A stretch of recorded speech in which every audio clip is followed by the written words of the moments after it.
75वें Republic day गणतंत्र दिवस की आप सब लोगों को, पूरे शहर वासियों को हार्दिक शुभकामनाएं। यहाँ मौजूद सभी कॉरपोरेटर्स, सभी पदाधिकारी, सभी देशवासी, आप सभी लोगों को गणतंत्र की बहुत सारी शुभकामनाएं। मैं आप सब लोगों का शुक्रिया अदा करना चाहता हूँ आज के मौके पे। पिछले 5-7 दिनों में जो शहर में एक माहौल बिगड़ा था, उसे बरकरार रखने में आप लोगों ने जो सहकार्य किया है, आप लोगों ने जो पेशेंस रखा और जो भाईचारे की एक मिसाल पेश की है, इसके लिए मैं आप सब लोगों का तहे दिल से शुक्रिया अदा करता हूँ।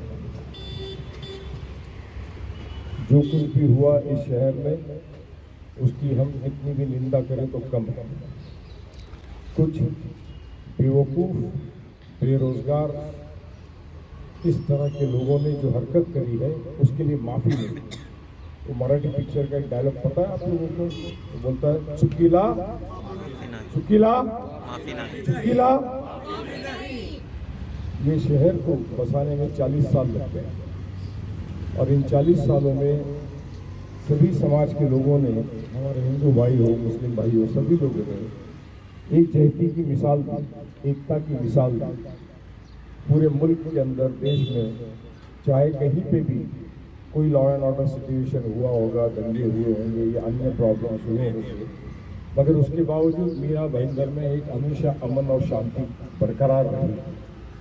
आज जब इस मुल्क के अंदर राम जन्मभूमि के ऊपर मर्यादा पुरुषोत्तम राम जी की मंदिर का निर्माण और प्राण प्रतिष्ठा हो रही थी, यकीनन आप इस बात को समझिए कि एक हर्ष उल्लास का माहौल था, खुशी का माहौल था और उस माहौल में सभी लोगों ने पार्टिसिपेट किया। जिस जगह पे ये हादसा हुआ, जो नहीं होना चाहिए था, वहाँ पे भी तमाम 95% दुकानें हमारे हिंदू भाइयों के आज 35 सालों से, उनके दुकानों के ऊपर भी झंडे लगे हुए थे, जय श्री राम के। और जब ये हादसा भी हुआ, उसके बावजूद भी दुकानें वहाँ उसी तरह से चल रही थी, खुली थी। किसी ने भी वहाँ पर उन लोगों को भी तकलीफ नहीं दिया, क्योंकि बाय एंड लार्ज पूरी कम्युनिटी जो है इस भावना की है कि हम देशवासी हैं और इस मौके पर हमने सबने खुशी मनाना चाहिए हमारे भाइयों के साथ मिलकर। मगर जिन लोगों ने भी ये हरकत की, तो बहुत ही निहायती गलत और गलत हरकत की है और प्रशासन उनके ऊपर सख्त कार्रवाई कर रही है और करेगी। आपकी हमारी जिम्मेदारी है कि हमने जिस तरह से पेशेंस रखा और प्रशासन का साथ दिया, आपकी हमारी जिम्मेदारी है कि उसी तरह से आपको उनको साथ देना है और इस शहर की अमन और शांति बनाए रखनी है। कल मीरा भाईंदर के इस तमाम पत्रकारों ने इस देश के अंदर, इस मुल्क के अंदर एक मिसाल कायम करी है, जिसे लोकतंत्र का, डेमोक्रेसी का एक मेन स्तंभ कहा जाता है। वो भूमिका उस लोकतंत्र के एक स्तंभ ने इस शहर में निभाई और मैं आपसे कहना चाहता हूँ, ये देश की एक बड़ी मिसाल है। इस मिसाल को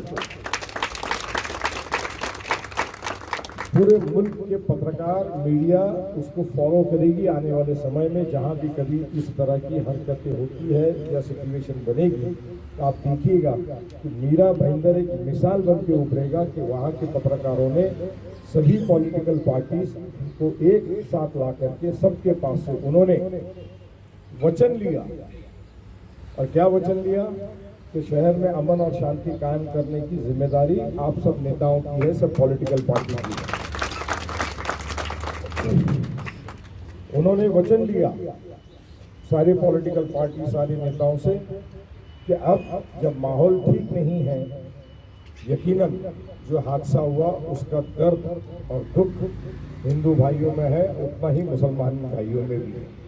क्योंकि पिछले 5-7 दिनों में जो बच्चों को, औरतों को, बुजुर्गों को, सभी कम्युनिटी के लोगों को पूरे शहर में जो तकलीफ झेलनी पड़ी है, उसे आप और हम शब्दों में बयान नहीं कर सकते। जो शहर में हुआ वो कम हुआ, गलत हुआ, मगर सोशल मीडिया वो किसी के कंट्रोल में नहीं है। उसने पता नहीं कौन कौन से साल की मुल्क के अंदर की कौन कौन सी तस्वीरें, क्लिप्स चलाई। कल रात में मेरे साउथ अफ्रीका केप टाउन से हमारे दोस्त हैं, फैमिली फ्रेंड शब्बीर मूसी साहब, उन्होंने मुझे भेजा कि आपके यहाँ हो रहा है। अमेरिका से मुझे लोगों ने भेजा वो जो रेलवे स्टेशन के ऊपर की गलत के रेलवे स्टेशन चल रहा है, वो तस्वीर और वीडियो उन्होंने मुझे भेजा। न्यूजीलैंड में मेरे एक दोस्त रहते हैं, उन्होंने कोई दूसरी तस्वीर और वीडियो भेजा। मतलब आप सोच लीजिए कि सोशल मीडिया पे किस तरह से नेगेटिव प्रचार हुआ है। और सोशल मीडिया किसी के कंट्रोल में नहीं, किसी पॉलिटिकल पार्टी के कंट्रोल में नहीं है, किसी प्रशासन के कंट्रोल में नहीं है। तो ये भी पत्रकारों भाइयों ने वहाँ पे सब पॉलिटिकल पार्टी से वचन लिया कि इस तरह का सोशल मीडिया पे जो भी सर्कुलेट हो रहा है वो पुलिस को इन्फॉर्म करेंगे, और अगर आपकी पॉलिटिकल पार्टी में से कोई वर्कर ये कर रहा है तो उसको रोकेंगे। और जो भी वीडियोस और इस तरह की बातें आपके मोबाइल पर, मैं आप लोगों से भी कह रहा हूँ, अगर आई है उसे डिलीट कर दीजिए।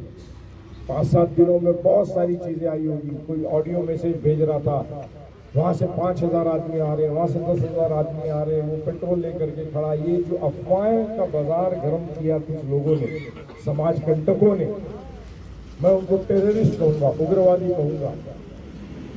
ये जो वीडियो और ऑडियो मैसेज आपके पास आया आपके मोबाइल में, आप सब उसको डिलीट कर दीजिए अगर आपके पास है तो।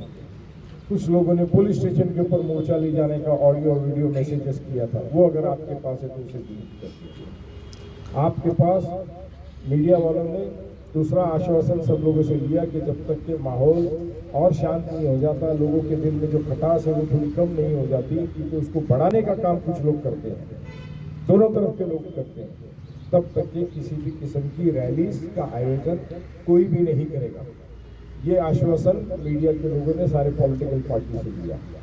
उसके अलावा भी उन्होंने ये आश्वासन लिया कि आप सभी लोगों की पॉलिटिकल पार्टी का कोई भी नेता, बाहर का नेता इस शहर में नहीं आएगा। तो ये जो काम मीडिया ने किया है, ये अपने आप में लाजवाब काम किया है। उसके लिए हम जितना भी सैल्यूट करें, शुक्रिया अदा करें, ये कम है। आपको हमको हमेशा ये लगता है कि मीडिया एक ही तरफ की बातें चलाती है, मीडिया आग लगाने का काम करती है, मगर मीरा भाईंदर के मीडिया के लोगों ने ये सिद्ध कर दिया कि वो इस शहर के नागरिक हैं, इस देश के नागरिक हैं, और वो सबकी सुख और शांति चाहते हैं, अमन और शांति चाहते हैं। इनके लिए हम कितने भी अल्फाज दोहराए शुक्रिया का तो ये कम है। और वही वजह है कि कल के बाद से शहर में जब मैं रात में 1:30-2 बजे घूम रहा था तो मुझे लोगों के चेहरों पे हंसी नजर आई, इत्मीनान नजर आया, सुकून नजर आया, तो हमको अच्छा लगा।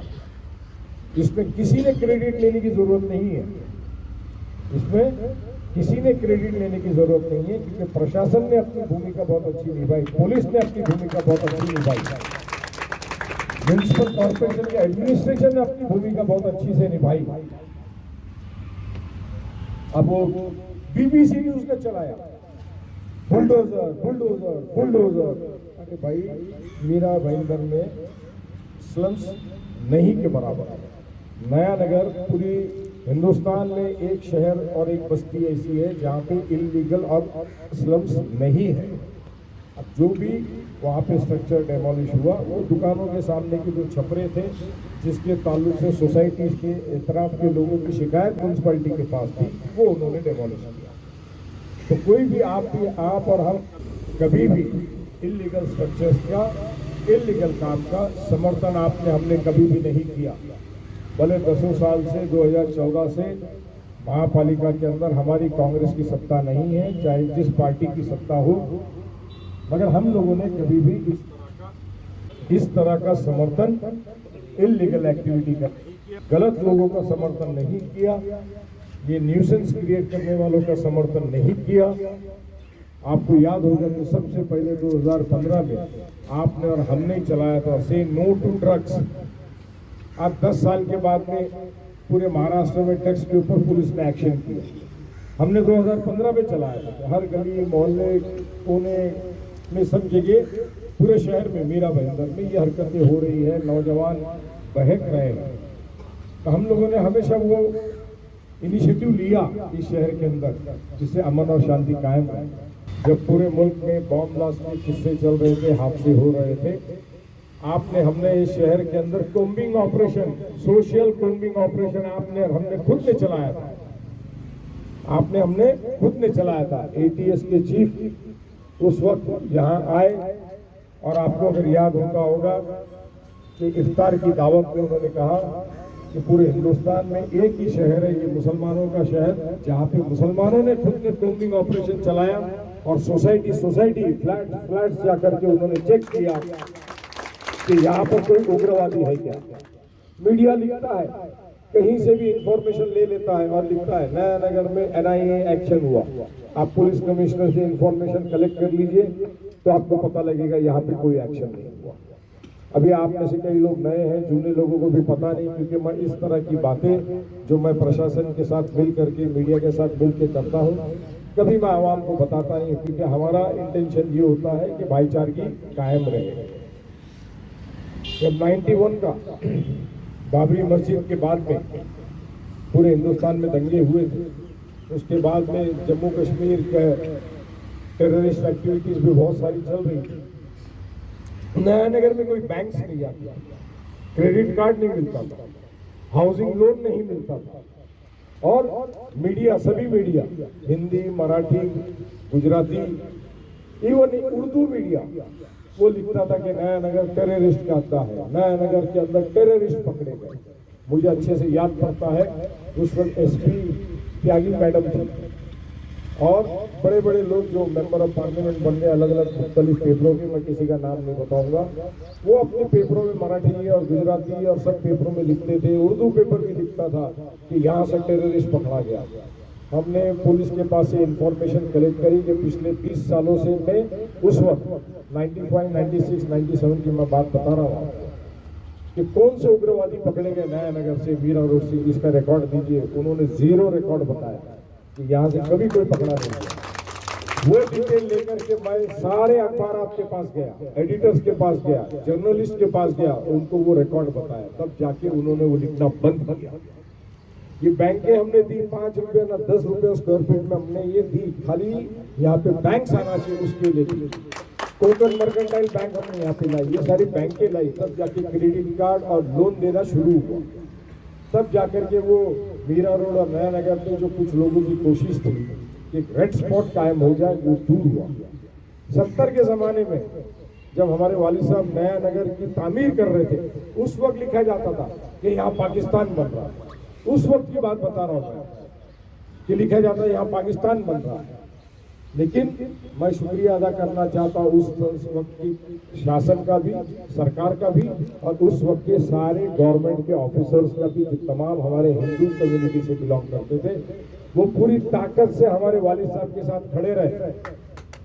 IAS officer, IPS officers, DG से लेके, कमिश्नर से लेके, सेक्रेटरी से लेके, वो पूरी ताकत के साथ हमारे वालिद साहब के साथ खड़े रहे। अगर इस नया नगर की सनई बुनियाद में किसी का महत्वपूर्ण रोल है तो गवर्नमेंट ऑफिसर्स का, हमारे हिंदू भाइयों का। जिस रास्ते पे आप और हम खड़े हैं, इसका नाम मोरेश्वर पाटिल मार्ग है, जो भयंदर के हमारे जिला परिषद के नेता हुआ करते थे। जिस रास्ते पे मेरा मकान है जामे मस्जिद अल शम्स तक, उसका नाम है श्रीकांत धाड़वे। श्रीकांत धाड़वे, आपको ये भी नहीं पता होगा कि श्रीकांत धाड़वे थे कौन। वो यहाँ के कलेक्टर हुआ करते थे 1970 के जमाने में, जिन्होंने पूरी ताकत से हमारे वाली साहब का उस वक्त साथ दिया। वो रास्ता इसलिए उनके नाम पर रखा गया, मगर लोगों को इतिहास पता नहीं। बस्ती बढ़ते चले गई है, लोग बाहर से आते चले गए हैं, रेंटल पे लोग आते हैं, उनको कुछ पता नहीं। वो इस भावना में बह जाते हैं, बस हमारा इलाका है, हमारे रास्ते पे क्यों आना चाहिए। आप हिंदुस्तान में रहते हो, आप इस मुल्क में रहते हो, हिंदू भाइयों के साथ रहते हो, जितना अधिकार उनका है उतना अधिकार आपका है। आज का जो दिन है घटना का, जो भारत रत्न डॉक्टर भीमराव बाबा साहब अम्बेडकर ने इस देश के लिए घटना बनाई, कॉन्स्टिट्यूशन बनाया, उसने सबको सम्मान न्याय दिया है, बोलने का अधिकार दिया है, रहने का अधिकार दिया है। पॉलिटिकली क्या होता है भूल जाइए। पॉलिटिकल आज से ही हो रहा है ऐसा नहीं है, सत्ता के लिए हमेशा लड़ाई हुई है। राज अपना स्थापन करने के लिए हमेशा से हजारों साल से लड़ाई हुई है, ये कोई नई बात नहीं है। कि जो सत्ता में आएगा वो चाहेगा कि मेरा सिक्का चले, जो सरकार बनाना चाहेगा वो चाहेगा कि मेरा सिक्का चले। ये कोई नई बात नहीं है, मगर आपको हमको किस पे चलना चाहिए? इस मुल्क के घटना पे, कॉन्स्टिट्यूशन पे, ये मुल्क हमारा है, ये सोच के हमने चलना चाहिए। ये विचार हमारे रहना चाहिए, ये विचार है। मगर कुछ समाज कंटक आपके हमारे बीच में जो है, जरा सा कुछ हुआ तो नारे तकबीर अल्लाह अकबर। कहाँ लगाया जाता नारा? जहाँ दीनी जलसा होता है। सही बोल रहा हूँ गलत बोल रहा हूँ? सही कह रहा हूँ गलत कह रहा हूँ? जहाँ दीनी जलसा होता है, जहाँ उस रब्बुल आलमीन का नाम निकाला जाता है, ना कि दंगा फसाद करने के लिए, ना कि दंगा फसाद करने के लिए। और ऐसे मजमे में, लॉ एंड ऑर्डर सिचुएशन में ये नारे लगाने का काम कौन करता है? जो ठेला लगा रहा है, हाथ गाड़ी लगा रहा है, जो नमाज पढ़ने में शायद कभी जाता होगा। जिस दिन ये हादसा हुआ, जब पुलिस ने मुझे पुलिस स्टेशन बुलाया और लोगों ने हमारी बात सुनी, मैं उनका भी सबका शुक्रिया अदा करता हूँ। पुलिस ने मुझे मस्जिद पे बुलाया, 500-700 लोग जमा, यहाँ आकर के आप आवाम को एड्रेस कीजिए, इनको घर घर जाने के लिए कहिए। मैं मस्जिद के पास पहुंचा, लोगों को जमा किया। एक नौजवान बच्चा, मैं मस्जिद के बाहर खड़ा हूँ, लोगों को बुला करके समझाने के लिए बुला रहा हूँ, नारे लगाना शुरू कर दिया। मैंने उस गर्दी में उनको पकड़ा, 2 लाफे लगाए। 25-30 सालों में पहली बार मेरा हाथ उठा। तो आप सोच सकते हैं मुझे दिल और दिमाग में कितना गुस्सा रहा होगा। और बाद में हमने तमाम दूसरे तीसरे दिन जो है उलमाओं को बुलाया, पूरे मीरा भाईंदर से, उनको शांतता की अपील 5 टाइम की नमाज में कहने के लिए कहा और अफवाहों पे भरोसा ना रखें, ये हमने कहा। और जो वीडियोस आते हैं उसको पुलिस तक के पहुंचाने के लिए कहा। नाके नाकों पे जो नौजवान हमारे जमा होते हैं और वहां पर अफवाहों के ऊपर भरोसा करके लॉ एंड ऑर्डर सिचुएशन बिगाड़ने का प्रयास जो हो रहा था, उसे रोकने के लिए, अपील करने के लिए हमने तमाम पूरा मीरा भाईंदर की मस्जिदों में कहा। आपको मैं बताना चाहता हूँ कि 23 तारीख को शांति पार्क, शांति नगर में जो भी हादसा हुआ, जो भी बाहर से दहीसर बोरीवली से लोग आए थे, जिस नेता के साथ भी आए थे, उन्होंने हमारे हिंदू भाइयों की दुकानें तोड़ी। शांति नगर, शांति पार्क, सृष्टि में दूसरे दिन तमाम इलाके के हमारे हिंदू भाई मेरे पास आए। उन्होंने बहुत ही अपनी नाराजगी व्यक्त करी कि जो कुछ भी हादसा उधर हुआ, जो लोग बाहर से आए, उस तमाम लोग हमारे हिंदू भाई पुलिस के पास गए। उन्होंने अपना मेमोरेंडम दिया और पुलिस ने कहा कि शहर में अमन और शांति आप कायम कीजिए और ये बाहर से आने वाले लोगों को आप रोकिए। ये हमारे हिंदू भाई ने किया। उसी दिन मैं भाईंदर 22 तारीख को हमने शांति नगर के अंदर राम जन्मभूमि के मौके पर प्रमोद सावंत साहब हमारे कांग्रेस ऑफिस में, वहां पर आरती का प्रोग्राम हुआ। तमाम हमारे भाई लोग मिले, हिंदू भाई लोग मिले, प्रसाद का वितरण हुआ। उसी प्यार और मोहब्बत से मुलाकात। अक्सर यहाँ की कौम के हमारे कई लोग कहते हैं, अरे मुजफ्फर भाई तो उनके ज्यादा है, हमारे तो है ही नहीं, हमारे बीच में आते ही नहीं, वो तो मंदिरों में जाते हैं, वो तो उनके साथ रहते हैं। आज आपके समझ में आया कि वो जो प्यार और मोहब्बत सिलसिला हमने कायम रखा इतने सालों से, आज वही एतबार, भरोसे की वजह से आज हमारे हिंदू भाइयों पे, मुझ पे भरोसा रहा और किसी भी किस्म की गलत हरकत पूरे शहर में नहीं हुई। जो भी हुई चुटपुट घटना हुई, एक्शन तो रिएक्शन होता है। आप गर्म तवे में पानी डालोगे तो छींटे उड़ेगा, गर्म तेल में पानी उड़ाओगे तो आपके ऊपर छींटे उड़ेंगे, कीचड़ में पत्थर फेंकोगे तो आप पे कीचड़ उड़ेगा। एक्शन पे रिएक्शन बहुत नेचुरल है। मगर आप सोच लो कि कितना किसी शहर वासियों ने इसी हरकत नहीं करी। ये क्यों? क्योंकि इतने साल की जो भाईचारगी है, जो एतमाद है, जो भरोसा है, लोगों को भरोसा था कि ये इस तरह से माहौल नहीं बिगड़ेगा। मगर सोशल मीडिया ने इसमें कुछ कमी नहीं रखी। कल जब हमारे पत्रकारों की मीटिंग हो रही थी और मीटिंग खत्म हुई, जब सब नेताओं ने कहा कि ठीक है, हम जो पत्रकार भाइयों का जो सजेशन है उस पर चलेंगे और शहर के अमन और शांति कायम रखेंगे, उसी वक्त मेरे मोबाइल पे आया, ट्विटर पे चल रहा था, शरद पवार साहब की और मेरी तस्वीर थी 2019 की, जब 2 लोकसभा का इलेक्शन हुआ, मेरे घर आए थे, वो तस्वीर थी और उसमें लिखा था 2006 का बॉम्ब ब्लास्ट का आरोपी शरद पवार काका के साथ, मतलब मैं। Muzaffar Hussain, Mira Road, riots, terrorist. ये मैंने बताया सारे लोगों को। मैंने कहा ये देखिए, और 1-1.5 लाख वो ट्रेंडिंग चल रहा था। मैंने कहा ये देखिए, ये किसी के कंट्रोल पे है? ये ट्विटर पे चलेगा, फेसबुक पे चलेगा, इंस्टाग्राम पे चलेगा, ये किसी के कंट्रोल पे है? ये किसी के कंट्रोल में नहीं। आप और हम किसी ने भी शांतता की रैली निकाली, ऐसे मौके पे समाज कंटकों ने जाकर के दूसरे इलाके में कुछ कर दिया गड़बड़, वो रैली में चलने वालों में अफरा तफरी का माहौल बनेगा, वातावरण बिगड़ जाएगा। पुलिस 12-15 लाख का शहर है, 1000-1500 पुलिस है, कैसे मेंटेन करेगी, कैसे संभालेगी? और ऐसा कोई हादसा खुदा ना चाहे अगर हुआ तो पुलिस क्या करेगी? अपना एक्शन लेगी, लाठीचार्ज करेगी, बम चल, अपना गैस, टीयर गैस फेंकेगी, फायरिंग भी होगी, उसमें पता नहीं क्या क्या होगा। और एक बार एक धब्बा जब एक शहर को लग जाता है, उसे मिटाते मिटाते पूरी जिंदगी निकल जाती है, पूरा जनरेशन निकल जाता है, मगर वो धब्बा मिटाए कभी मिटता नहीं है। ये आपकी हमारी जिम्मेदारी है, बुजुर्गों की जिम्मेदारी है। ये जो कुछ नौजवान तहेश में आते हैं, बहकावे में आते हैं, वर्गलाने में आते हैं, उनको रोकना आपकी हमारी जिम्मेदारी है। हम क्या करते हैं? मस्जिद से नमाज पढ़ के निकलते हैं, नीचे सर रखते हैं, निकल के घर चले जाते हैं, या तो चाय की दुकान पे जाते हैं। ये कौम को रात को 12 बजे 1 बजे चाय पीने का शौक क्यों है? आपकी दुकानें क्यों 11 बजे के बाद खुली रहती है? आपको 12-1 बजे तक रास्तों पे घूमने की जरूरत क्या है? ये आप लोगों को जिम्मेदारी है कि हर आदमी ने अपने, अभी जैसा हालात बिगड़े तो कैसे सोसाइटी के नीचे खड़े रहे? ये आप लोगों की जिम्मेदारी नहीं है कि लोगों को बोले भाई 10 बजे दुकान बंद करने का वक्त बंद कीजिए। ये 11 बजे के बाद क्यों घूमते हैं लोग रास्ते पे? 12 बजे क्यों घूमते हैं रास्ते पे? इसे रोकने का काम आपको हमको सब करना है। वरना ये ठीक है भी माहौल ठीक हो गया, हम 12 बजे तक घूमेंगे, 1 बजे तक घूमेंगे, दुकानें चालू रखेंगे, चाय पियेंगे, ईरानी चाय पियेंगे। क्या शौक है तुमको? रात को चाय कोई पीता है? चाय सवेरे पी जाती है, उठने के बाद जाके नींद ना आए तो तुम रात को चाय पीते हो, बेवकूफ और उल्लू की तरह रात भर जागते हो, रात भर जागते हैं। और ये देखते हैं फिर सारे लोग कि ये कौम तो ऐसी है कि रात भर रास्ते पे घूम रही है, चाय की टपरियों पे खड़ी है, होटल पे खड़ी है।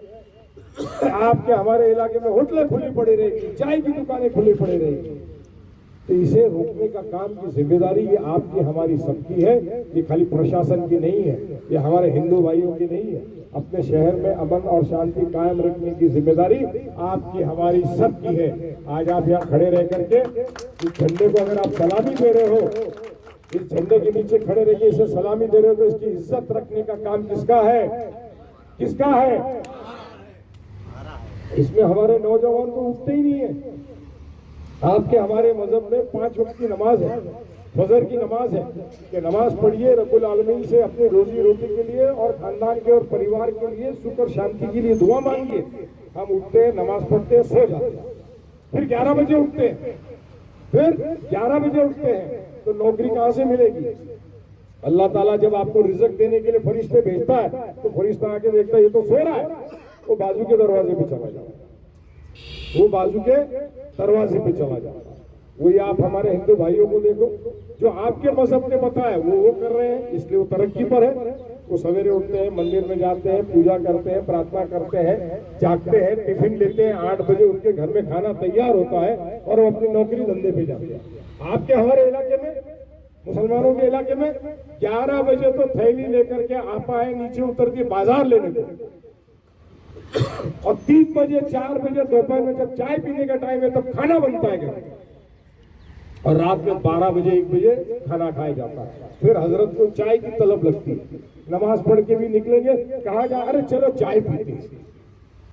ये आपके हमारे रसूलुल्लाह सल्लल्लाहु अलैहि वसल्लम ने बताया, ये आपकी हमारी हदीस है, क्या ये हमारी कुरान शरीफ में तस्करा है इस बात का? 5 वक्त की नमाज दिया, क्यों दिया है? क्या आप जाए, वजू करे, रब्बुल आलमीन को याद करे। अरे उसको तुम्हारी इबादत की जरूरत है क्या? जिसने दुनिया बनाई उसको तुम्हारी इबादत की जरूरत है? अरे तुमको तुम्हारी हिफाजत के लिए दुआ की जरूरत है, तुमको तुम्हारी हिफाजत के लिए दुनिया इबादत की जरूरत है। हमको लगता है हमने 5 टाइम नमाज पढ़ ली, अल्लाह ताला पे बड़ी मेहरबानी कर रहा है। उसने आपको सिखाया है, बताया है कुरान शरीफ की कई आयतों में, हदीस और शरीफ में, कि इंसान जो है मखलूकात है जिसको अल्लाह ताला ने इस धरती पे भेजा है, इस दुनिया में भेजा है, अच्छे अमाल करने के लिए भेजा, अच्छे कर्म करने के लिए भेजा है। तो हमको लगता है हमने नमाज पढ़ ली, हमने हमारा काम पूरा कर दिया। इसलिए हमने उस दिन उलमाओं को भी बुला करके कहा कि आप दुआ पढ़ते हैं, नमाज पूरी होती है, दुआ पढ़ते हैं, तो खाली नमाज में जो पंच उठता है नमाजी वो बैठे रहते हैं।